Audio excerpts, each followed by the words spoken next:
The Immortal John Hancock here, and today I'm going to be discussing some of my favorite NES aftermarket games.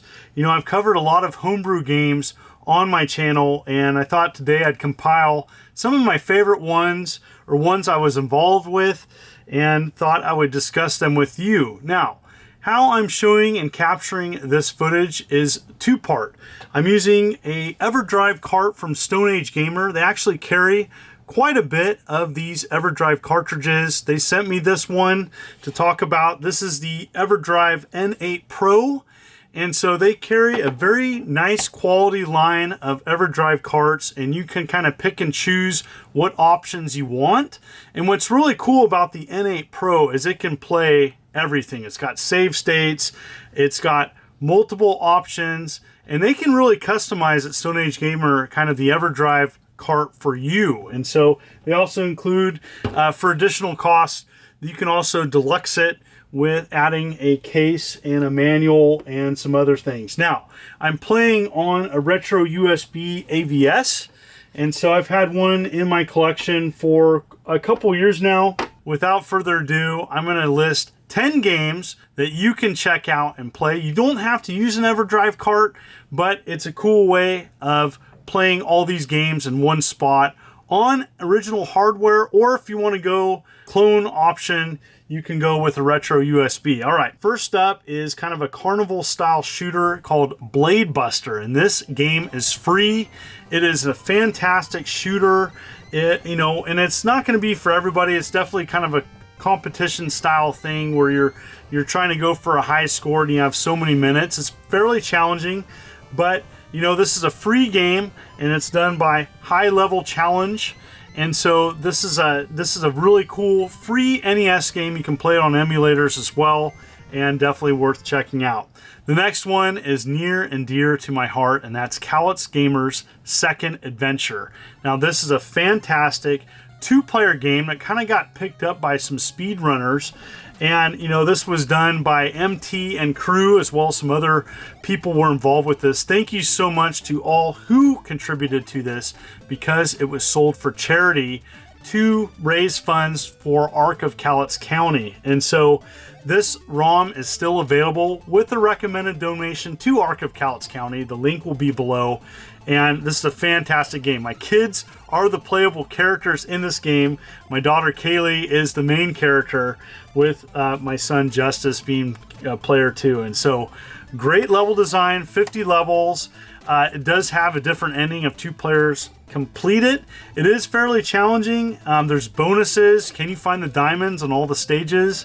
There's some really neat stuff in this game, and it is one of the better homebrew games, and I stand behind it. It's definitely worth checking out. Next up is a game I talked about on a Facebook video, Project Blue. And Project Blue is kind of a Mega Man style game, 256 screens. MT was also involved with this project. It's $10, and the link is still available, and the link is below. It was a successful Kickstarter. They did make a physical copy of it, and you know, Project Blue is a great game, a lot of hidden secrets in it. Definitely worth checking out. This next one is available on, I think, PC, Dreamcast, physical Dreamcast, as well as Nintendo. You can get the digital copy for $10, and that's Flea. Flea is kind of an ever jumper, kind of platform style. I think there's 80 levels. And what I just picked this up. I saw this and I'm like, oh, that looks kind of cool. And this was made this year, and it looks pretty great. And what I've played so far, I really enjoyed it. Definitely want to go back, and it's a perfect fit. If you like those types of games, you're going to love Flea. This next one was one I kind of came upon a little bit after it came out, and this is Micro Mages. What I love about this game is, you know, I purchased the Steam copy, but the Steam copy has the NES ROM. And so you can take that ROM and play it on an emulator. And so what a fantastic idea. I wish more companies did this, where, you know, they took a game, fantastic, only 40 kilobytes too. It's a tiny game. Micro Mages is a 4-player kind of a platformer, and you know, there's 26 stages, tons of upgrades and different characters in it. And boss fights. I mean, I really like this game, and it's a game I haven't played quite a bit of. But what I've played so far and what I've heard from others, fantastic, and I love that it's offered on both Steam, a modern platform, as well as old school. So definitely Micro Mages, 10 bucks, totally worth it. This next one, Black Box Challenge, and this is an awesome kind of an RPG. It kind of, you know, is a parody of collectors and on the quest to find all the black box games. There is so much involved with this game. It's a great RPG. There's a lot of like hidden extra things thrown into it and lots of different gameplay styles. You can actually play a mini version of each black box game, but it was been reprogrammed into like a homebrew mode in the game. It's kind of hard to explain, but Black Box Challenge is free. The ROM is free to play, so definitely worth checking out. There's so much hidden in this game. I just absolutely love it. This next one is actually a compilation. Lots of extra homebrew games and extras and updates and mini games, and it's called Action 53 Volume 4. It is free, and it's one of these games where the file size is so large. Yeah, and actually, if you want to play it on original hardware, going the N8 Pro option is a great way to play this. It actually recommends that on its site, and just a wonderful combination of so many different games on it. There's a Super Homebrew Wars, and so it's taking characters from popular homebrew games and having them fight with one another, kind of Super Smash Brothers style. It's great. My daughter being one of the playable characters, so of course I'm going to love it. But there's so many other games on here. Also, a lot of people, including myself, didn't know this, that MT and crew have continued and made additional levels that weren't in Cowltiz Gamer's second adventure, and they put these additional games on Cowltiz Gamer's Lost Adventure, and there's some additional games that are on this, and you can play it on this Action 53 Volume 4. Also, there's a link separately if you just want to play it that way. But so if you want more, if you're a fan of Cowltiz Gamer's second adventure and you're looking for more, there's another game. And so additional stages, really cool that MT and crew have worked on that. So awesome. All right. This next one is from Chris Lincoln, who's a good friend of mine, and that's Rollie. And Rollie is a great platformer, kind of a classic style, going back to, I would say, like an early 90s platformer. It definitely has that kind of early 90s feel to it.